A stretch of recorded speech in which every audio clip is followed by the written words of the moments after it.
Hi, I'm Jessica Warren. I'm the Camden County Extension Agriculture and Natural Resources Agent and County Extension Coordinator. And our topic today that we're going to be talking about is mulching in the landscape. So this is another presentation in our series that is part of the University of Georgia Extension Services Georgia Green Landscapes program. This program has been funded by the Center for Urban Agriculture. And the series is designed to help Georgia residents create certified sustainable Georgia landscapes, protecting our natural resources for future generations. So what is mulch? Mulch is a soil cover that helps conserve water and reduce weed pressures. So this is why we like to incorporate it into our landscape. It can also help build soil quality and structure over time and serve as a habitat for beneficial organisms such as insects and earthworms, bacteria and fungi that can help support plant growth. And also for wildlife. There's several small wildlife animals or organisms such as certain small non-venomous snakes or lizards or salamanders or frogs that use mulch as shelter, in addition to some small mammals as well. Mulch is a vital component of a sustainable Georgia green landscape. Mainly, in addition to these other things, the conserving water is a big part of that. And also, since it reduces weed pressure, it limits your need for pesticides. So some benefits of mulching in your landscape, as I mentioned, it suppresses weeds. This is one of the biggest factors, is that it helps keep your weeds down, making it easier to manage them by hand pulling, reducing need for herbicides in the landscape and chemical methods. It helps reduce soil erosion, especially in heavy storm or rain events. It helps moderate soil temperatures, so it helps keep those soil temperatures cooler in the summer and warmer in the winter, keeping it more consistent over time. It helps conserve soil moisture and reduce your need for irrigation and limit how much water that you're needing to apply to your landscape. It also promotes earthworms, and in turn, it helps with aeration in the landscape and in the soil. Mulch increases organic matter and fertility in the soil. So as mulch breaks down, and we're going to talk primarily about natural mulches and why those are preferred, but as they break down, they're actually going to act kind of like compost or an organic amendment that you would normally pay to add to your soil. As they break down, they're going to add nutrition, they're going to add structure and airspace, and provide a lot of benefits to a healthier landscape.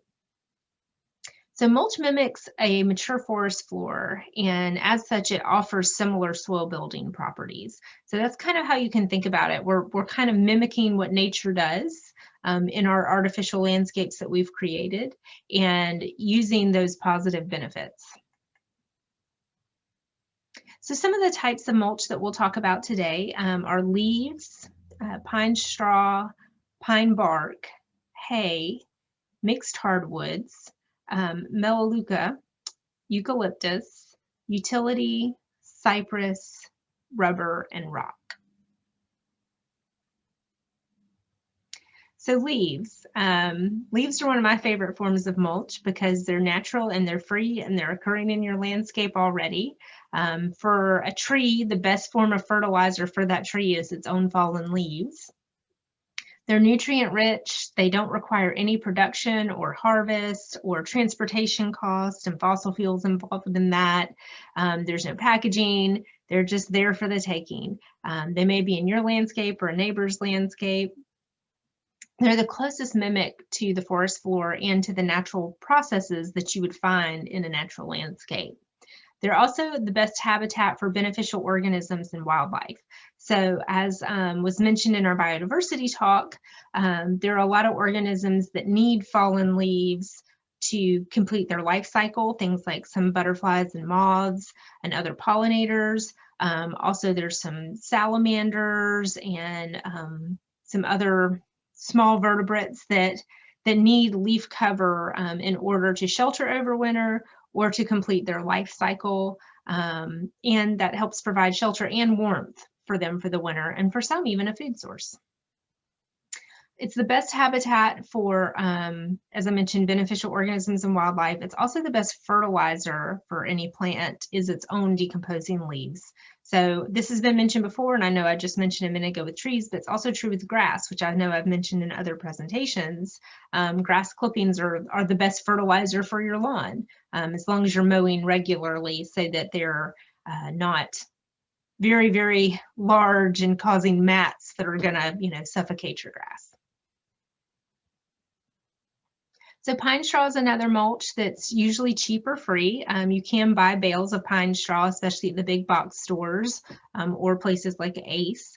But also, especially depending on where you live, you may have it in your own landscape, like I do, where you can rake it up and utilize it. Or it may be that you can go rake it on a nearby property or in a public area, or people may put it out by the road that they've cleaned out of their yard for free. So this is another very economical form of mulch. When you buy it, it's coming from pine plantations that produce wood and paper. So the pine straw is really kind of just a byproduct of that and another revenue source for them. You can, as I mentioned, you can often find it in raked piles for garbage pickup and take it from there and utilize it that way. It's not the best if it's an area you're going to be walking on a lot because it can be kind of slippery and it's not as stable. It doesn't stay in place as well, but it's very sustainable. It doesn't wash away in rainfalls. It may over time slightly lower the pH of your soil, but depending on where you live will determine, and also what you're growing determines kind of how big of an issue that is. It's great to put around things like blueberry plants or azaleas or things that are a little more acid loving. It is probably our lightest form of mulch to move and to handle. So pine bark is another one. We don't see this quite as much unless it's in commercial blueberries, but it's a byproduct of pine production again for paper and wood. It also is pretty sustainable, comes in various sizes. One of the issues is it can float or wash away in heavy rainstorms, or especially if you've got any standing water. It does decompose more slowly and doesn't offer quite as much nutrition to the soil. Can even have some kind of water resistant properties since bark is actually made to protect the tree. It may lower the soil pH over time, again, just like pine straw, but it is great for acid loving plants. So hay, don't use hay. I know some people like to utilize hay, especially if they have a free source of it, but hay is not recommended, even though it is often cheap or free. It usually contains weed seeds and can bring a lot of problems into your landscape. But even more than that, hay is often, when it's being produced, is often treated with herbicides to get rid of weeds in the pasture. But those herbicides can remain active and may kill or damage your garden plants. This can be even, we've even seen this issue with horse manure or cow manure because there are some herbicides that are still active after they've gone through the gut of an animal, or in the case of a cow, several guts. And those herbicides can still have activity and be an issue when applied in home landscape or garden. Mixed hardwood mulch, that's one that we see a lot. It's produced from scrap lumber, recycled pallets, or trees that were too small to use for wood or paper manufacturing. It's relatively low in nutrients, but it is kind of a recycled mulch and minimizes waste debris.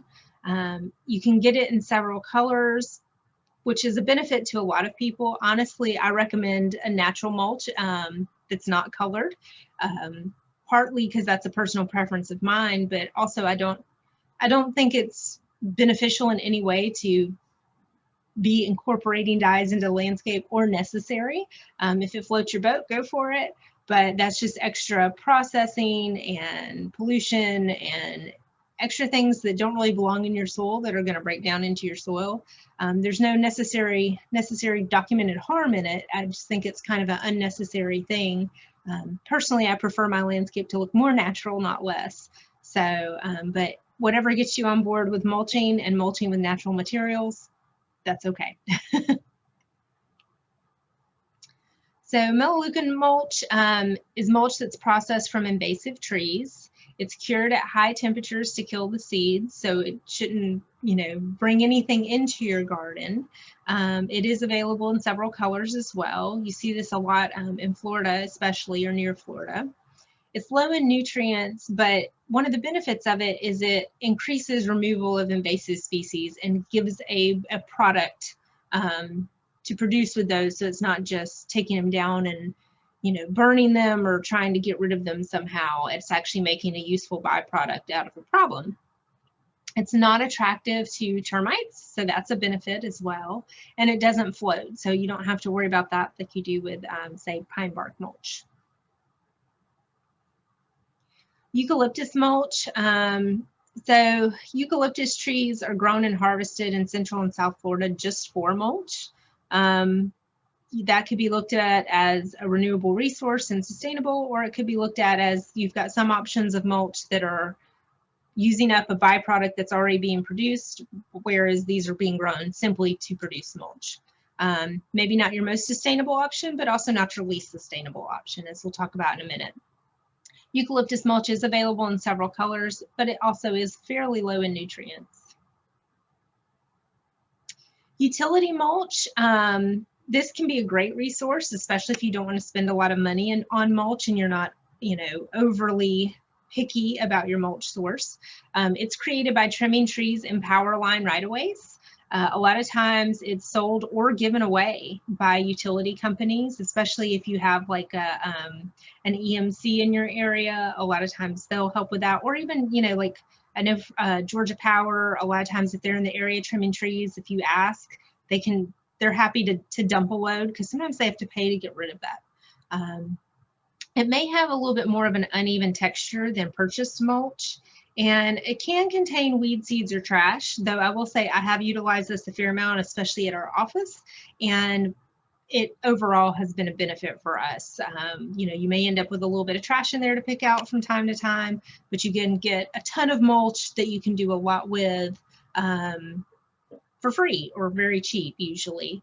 And it's a nice amenity or resource to have if you've got access to it. Again, this is a recycled resource, so this is something that had to be done anyway. So, there's no production and transport just to create this product. It limits waste and it limits tree harvesting. So,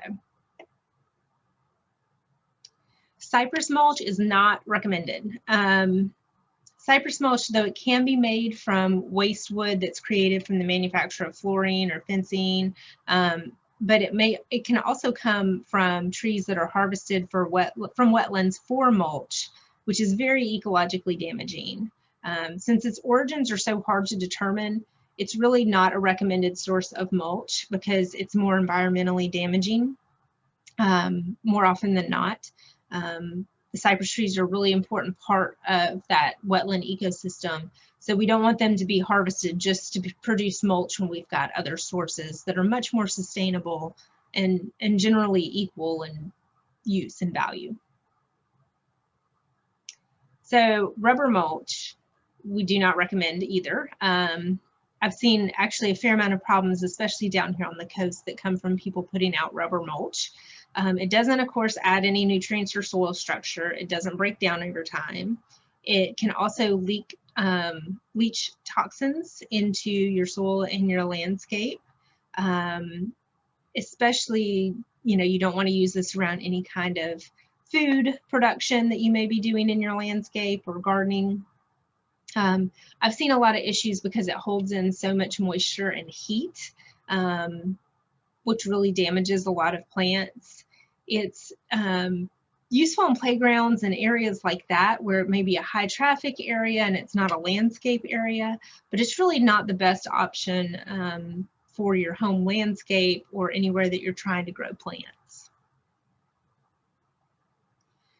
So rock is often used, I don't know if you really want to call it exactly a mulch, but more or less that's what people are using it for, as you can see in this picture, in this landscape bed in front of a home. Of course, rock does not decompose, or at least not, in our lifetimes. It does not add nutrients, habitat, or soil structure. It does hold a lot of heat. So if you live in a hot area, this is probably not the best idea unless you're going to have very heat tolerant plants in that bed. It doesn't retain any moisture, so it doesn't help in that way. If you use rock, you do want to install some cloth first, some landscape cloth first, to prevent it from sinking into the soil. You're also going to have some issues with weeds and fallen debris coming in, like leaves and sticks. So you'll have to clean it out from time to time. Some people are able, depending on the size of the rock and the weight of the rock, you may be able to use a leaf blower for this. But honestly, it's just really not your best solution. Certain rocks and shell can also alter your soil pH and raise the pH quite a bit. It's a great thing for pathways and walkways, but it's better for those than used as a mulch. So a few notes about when you're mulching your plants.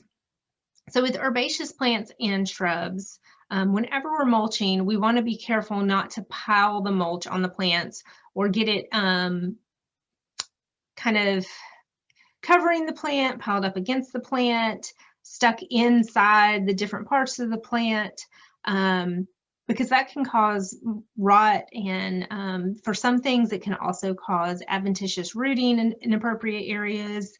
We want to leave a small space between the mulch and the stem of whatever plant we're putting it around. We definitely don't want to pile it up or have any coverage, and we want to mulch usually about 2 to 3 inches deep.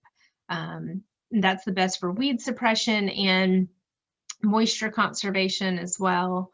So similarly, when we're mulching with trees, we never want to pile mulch against the base of the tree. So this is called volcano mulching. You can see a good example of it in the picture here. This is a really big no-no. This will kill your tree. It also does something very similar to shrubs, but it will hold moisture and pathogens up against the trunk. It can cause rot. It can also sometimes cause, again, inappropriate adventitious roots coming out.